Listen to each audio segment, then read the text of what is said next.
And he actually performed very well. Yes. In short, people are even some people believe that it's the Messiah that is going to save Nigeria. Now they are more confident with the team now that this guy. Like I said, my problem with the Nigerian team is that we seem to be conceding a lot. I don't know if we found our strongest defense yet.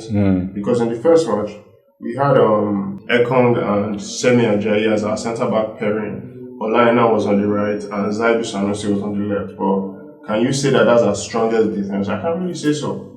I can't really say that that's our strongest defense. Samuel and Tega, okay, I'm not a firm believer in him being a starter for Nigeria. In fact, do you understand? But so who would you have preferred to like come or do you believe that we totally don't have anybody, or we feel we didn't just pick the person that would be ideal for this tournament for us? You think the coach? From the players we took in centre back position, we have only Omero and Chidozie Awazim, who are the other centre back guy. I would have thought that Leon Balogun would be at this tournament, just because of his experience. He's played everywhere. He's played in the lower divisions in Germany. He's played in the higher divisions in Germany. He's played in the lower divisions in England. He's played in Scotland in top division. He's always playing. He's always consistent with them. Yes, and he's been solid for Nigeria. Even though you might say, okay, he's on the agent side, but there are lots of players in the team who are also on the agent side that we decided to carry along. And some people, defense is a very important part of the team. You need a level-headed, cool-headed player who doesn't panic under pressure. Always has a high standard. You understand? Even if you're winning 3-0, he's still yelling. You understand? Still motivating the team. That leadership quality. You understand? Yes, exactly. And I just don't believe. Samuel and Tega is a good player. Beyond Balogun, some people are alleging that probably he had issue with the coach. So the coach is just like failing to pick him because of the issue and all that. Instead of, to me, I believe that if they really do add issue in the past or something like that, because of for the good of the country they should iron out things. And Samuel Tega is 30 years old. He's playing in West Brom. Leon Balogun is in his mid-30s. He's playing in Rangers.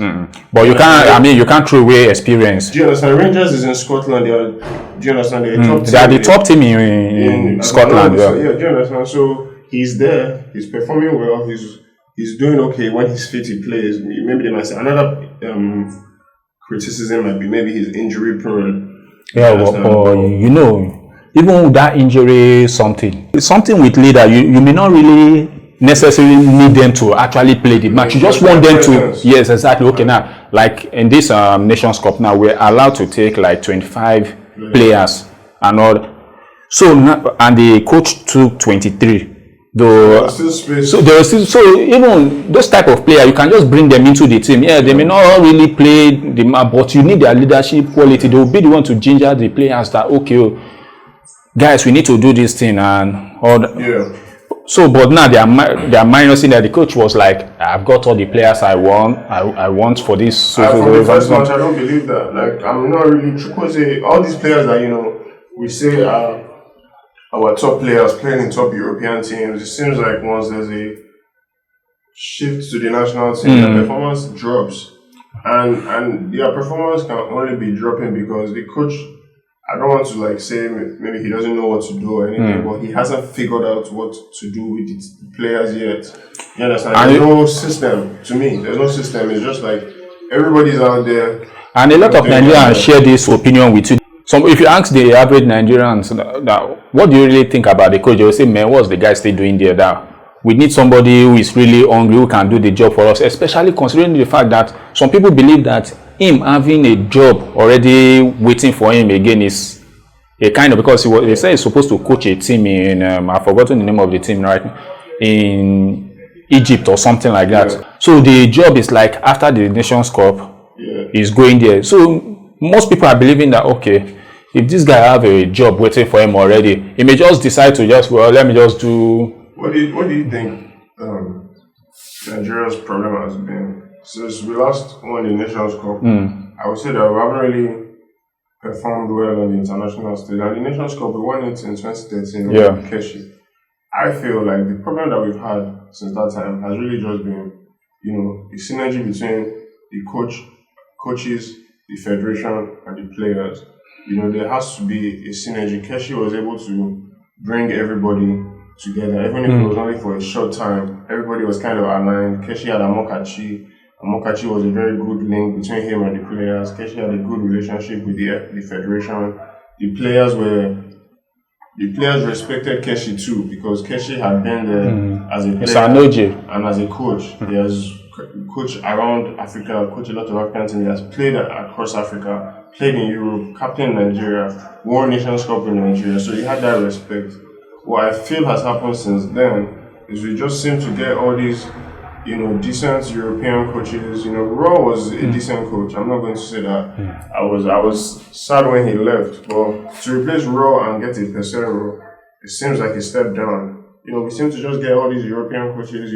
I feel like sometimes, to be honest with you, what I do think most time is that it seems to be Nigeria. So sometimes that our federation, because a lot of people think that they are actually a major problem, that they are always having conflicts with, even let's forget about players, they are always having conflict with with their coaches and all that, maybe financial and all that, and then you be hearing coach saying that whether they pick his team for it. So sometimes I do believe our federation, they come across as if they like going for somebody that just say, okay, you are into football and you have white skin and all that. I'm not trying. It's not, this one is not like it's like you are just an average coach with white skin. They would rather take you that, okay, once we have an Oyibo coaching us and all that, then maybe the people will be more. But to me, that's actually, because really, if you really want, if you want to think about it a little bit more deeply, look at the federation, right? The federation is also like the civil service. So if you look at how the civil service in Nigeria operates, and you kind of now relate it to the federation, you can see why, it takes a strong person to be able to work with the federation and get results. It's not just sometimes, it's not really just, sometimes the coach and the federation might have the best relationship, but Nigeria will not play well. Do you understand what I'm saying? They might have the perfect relationship, but Nigeria will not play well. So the whole point is, how can you get the synergy between the players, the coaches, and the federation, so that all of them work well and are happy? That's the key. How can the players be happy, the coach be happy, the federation be happy? If all of them are happy, then do you understand, Nigeria will play well. But it always seems like at every point in time, one of those sectors is not happy. Maybe if the players are upset. I don't think there's been any time you recorded that any of those three groups have been happy simultaneously. Sometimes, in short, once the coach and the federation are happy together, even the Nigerians start suspecting them. That's when you not be suspecting that. Notice after that Nations Cup, Keshi was like saying, "I'm leaving." Yeah. Do you understand what I'm saying? So I'm saying, like, but there seemed to be a balance for that period of time. Sometimes it seems to even favor us for our coaches and the federation to be at loggerheads. It seems to favor us, because meaning that anytime they are like disagreeing like that, mean that the coach wants the best for his players. Exactly, and the federation are trying to impose. So anytime, that's why, like we were saying that, sometimes anytime they are working in sync, Nigeria will start suspecting, because we now believe that, okay, now what comes to the average Nigerian mind is that the coach and the federation are working hand in hand. Some players that you feel that are supposed to be on the team or based on their merit, you won't be seeing them by that time. You will not be seeing maybe some unknown players and all that. Then people will not be wondering, is it the coach that is actually picking the players, or is okay, now like these 23 players that the coach picked now. It wanted to start a kind of a conflict between because those one were saying that, okay, pick 25, but the coach say, I don't want 25, I want 23. So they were like going back and forth, and it seems they be like that. And I also feel like that's a very weird thing to say, that you don't want everybody wants more players to work with. Just are you saying that there are not two other players in the Nigerian pool of players in Europe that don't deserve to be there? Now, even having injuries and stuff. Yeah, that's why I say so. Even the people support they are like saying, does this coach really know? Okay, now those players that you said you don't really need, now they are the ones that are now coming, replacing the ones that you needed that are now injured. Yes. It's those ones that you don't need that you wrote away. I only needed 23 because you could have, in short, those like let's just say 2 of those ones could have been there in the initial stage in the camp. I know that, but you say you don't need them. And that also reflects a bigger problem with the team, that we do not seem to have a plan B. Most national teams, most successful national teams, can switch their teams during the game. Like, they don't have a rigid formation. Maybe if they are playing right now and they get a red card, they're able to switch their team to adapt. Or if they are playing and they concede 2 quick goals, they can play more attacking formation. Or if they concede, or if they score 2 quick goals and they want to play a little bit more defensive, they know how they can do that. Take off one midfielder, put on a defender, play 5 at the back. We do not seem to. I don't think we even have that luxury, because even our midfield concept is limited. Sometimes it seems like the plan is, let's just get the ball to the attacking players and let them try and score. If they don't score, we criticize them, or we say they're not good enough. Do you understand? And the defenders let's just be with the ball most of the time. So our defenders and keeper will not really be stressed out. Do you understand? Because if we put them under too much pressure, we'll concede. Do you understand? So and then the holding midfielders, I said they're aggressive and ball winners. That passion they show doesn't necessarily translate into the back line. Do you understand? I don't know. It just seems a little bit too casual for me somehow. Like when I watch the defenders, because we see how all these modern European teams and everybody is trying to play. The defenders are able to play long passes forward. The defenders are able to drive forward with the ball. Even if all your strikers are being man-marked and your midfield is packed, the defenders are able to come forward a little bit. I mean, Ola Aina tried in the last match. I'm not going to, criticize everybody. Ola Aina came forward a lot. He was on the right wing. He was bombing down that right wing, even more than Moses Simon was on. I think Moses Simon was on this side first, then he switched, and Lukman was on the other side. A lot of people believe that was a wrong tactic for the coach to play him from the right hand. They believe that is more comfortable playing from the left. So it seems probably the coach realized that, then had to switch him back to his normal natural left. I'm not really impressed with the wingers. Another thing, if you're going to be utilizing wingers, the wingers have to have a good relationship with the right back. Exactly. Do you understand? So if you know that you have a Chukwueze, the right back, when he gets the ball, he needs to be playing those long passes over to explode. Exactly. Your midfielders too, your centre backs too.